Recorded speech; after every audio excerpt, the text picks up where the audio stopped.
They don't even know it's the difference between copyright and trademark.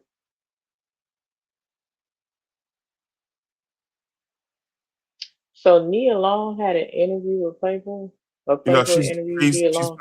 she's playing Catherine Jackson, and she looked just. Have you seen the pictures of her compare her with the real Catherine Jackson?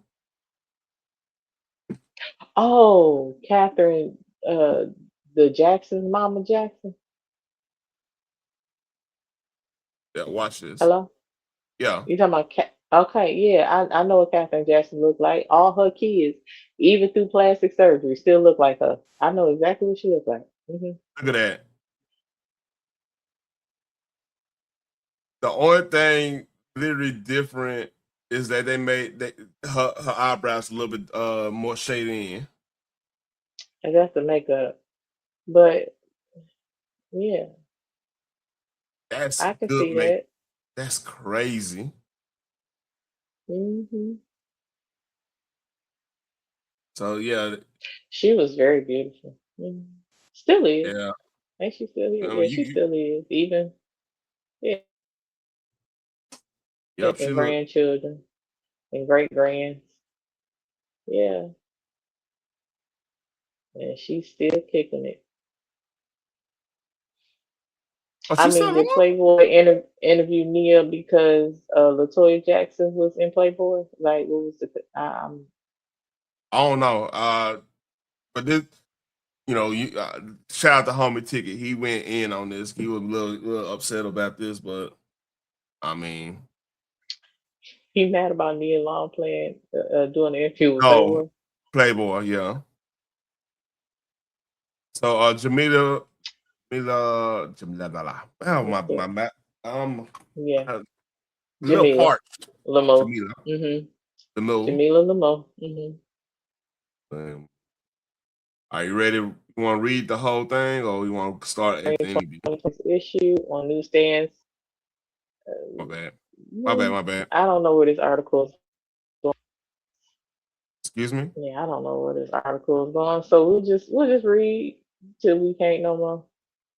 Order the issue here to get it delivered to your door becomes blah blah. For more than 3 decades, Nia Long has found her way into some Black America's most beloved and quotable films and TV shows: Boys in the Hood, Friday, The Fresh Prince of Bel Air, The Best Man, Love Jones. The last title alone inspired a generation of spoken word poets, for better or worse, and has been playing on a loop in the cultural imagination ever since, which is why she's teaming back up with co-star Lorenz Tate for a new romance drama.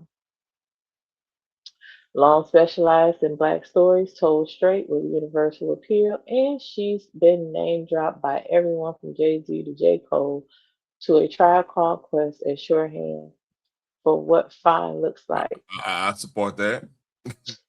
Okay, At and 55. she ain't ugly. At 55, she also still the baddest. I want what I want, and I want it the way I want it. She tells Playboy.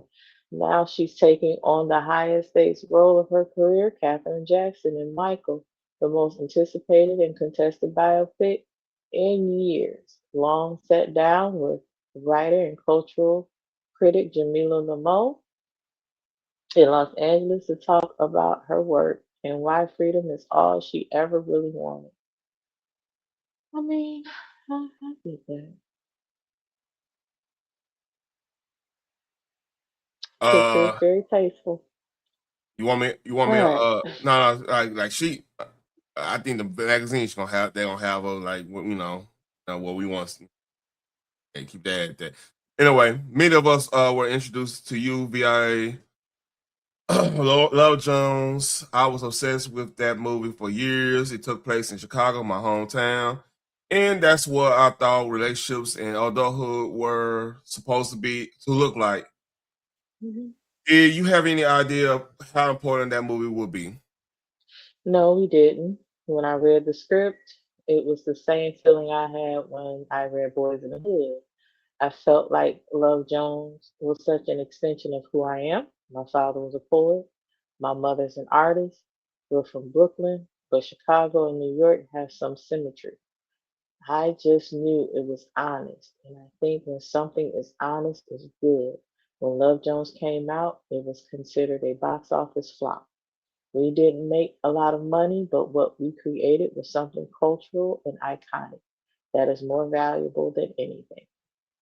Fans lost their minds when it was announced that you and Lorenz Tate are reuniting for another romantic drama.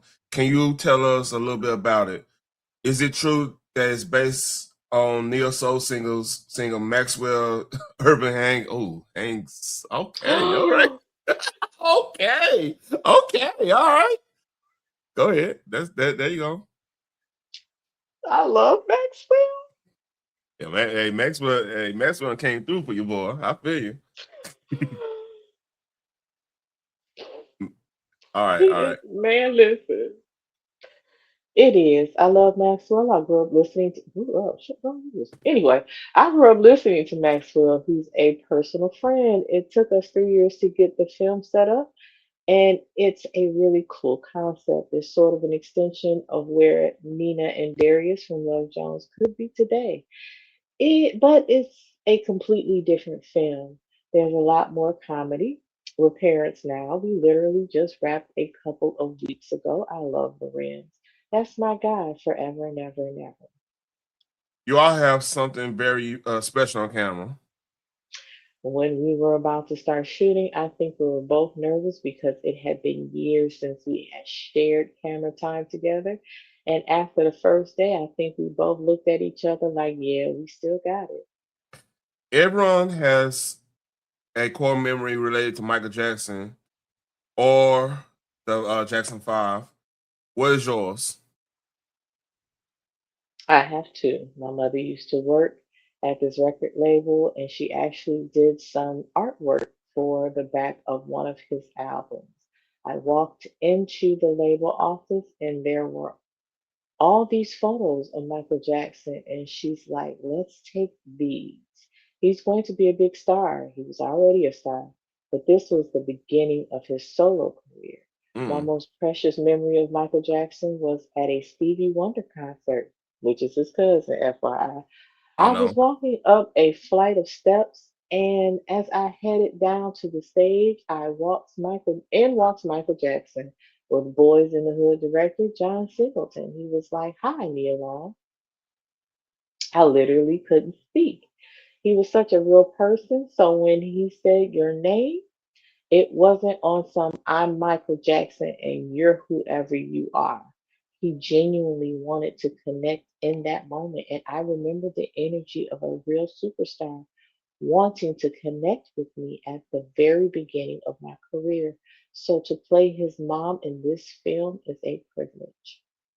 Before I go any further, have you every interaction I've heard of like people meeting Michael Jackson on like on a cool chill type of vibe has been Hmm. that like I haven't heard one like bad situation when it's on some chill shit. So I haven't either. that should tell you the character of Michael Jackson. All right, back Yeah. to the interview. How do you prepare for that role? Katherine Jackson is arguably the most important mother in music history. Got a point there. Mhm. I agree. I prayed a lot because my interpretation can be my interpretation, but what the world needs my to be is kind of beyond my control. The work comes through me, not to me. And so I had to kind of trust my instincts. Antoine Fuqua, the director, would always say, trust the process. At first, I was like, stop saying that to me. And then I'm like, okay, I need you to say that to me today. We had tough days and we had easy days, like any other movie set. But I think the common thread in all of this, everyone involved really loves and adores Michael Jackson. And we wanted to get it right. And although the film went through some changes, the version everyone will see is really, really spectacular and entertaining. And I think Michael would be happy. There's going to be a lot of scrutiny over this movie from Mhm. people who Mhm. are very passionate about Michael Jackson and people who are very critical of him alike. How do you plan to protect your sanity? Are you gonna read the think pieces or are you going offline? God damn, that's bad. Go ahead. No one can interfere with my sanity. That's number one. I learned a long time ago that you cannot be successful in this industry if you listen to the noise and the distractions. And the one thing that I am very, very, very protective of is my peace. Because in order for me to do what I do, I have to commit to that first. Although there will be noise and there will be things that are out of my control. Listen, everyone's entitled to their opinion, but I'm here to interpret a story, to represent a woman, to represent a mother, to represent a Black woman who, in my opinion, is the real hero in all of this. I know what it's like to be a mom, carrying the weight. And when I think of Grace, I think of Katherine Jackson. Salute to that. That's a good answer. That's a good. Say Absolutely. more. Say more. All right. Yeah, I just had to say more. You get to it. Yeah, it's a delay. She's the epitome of grace. It's the ability to carry people, things, circumstances, time, elegance, secrets. It's anger, happiness. It's being a woman who is in charge, but she's quiet. That's grace. Ooh, they are like hitting it out the park. They are. That one nigga need to hit it, man. Come on, man. All right, this is Playboy. Okay, let's get sexy. That feels so awkward. I'm not doing that again. That feels very awkward. I want to get sexy, Hmm. but we don't ask men about dating and sex the way we ask women. So I feel a little guilty wanting to ask you these questions, but we're pretty yeah, we go Yeah, past y'all that. ain't doing the yeah. This is Playboy. It's hard. Hmm. It's hard for those. But the Those. interview, I guess, with Catherine is over with, and they trying to get in her personal business, which is none of mine. You done with that? Good. Yeah, yeah, we're good. Yeah, yeah. They talking about NDAs and all kinds of shit. Right. Which I believe damn near everybody needs. And that line of business, especially now. Hmm. No, but yeah, she did a good job. Everybody appreciate you coming up, Phoenix. I needed you for that That's Nia good Long thing. evening. Thanks for having me up. Peace.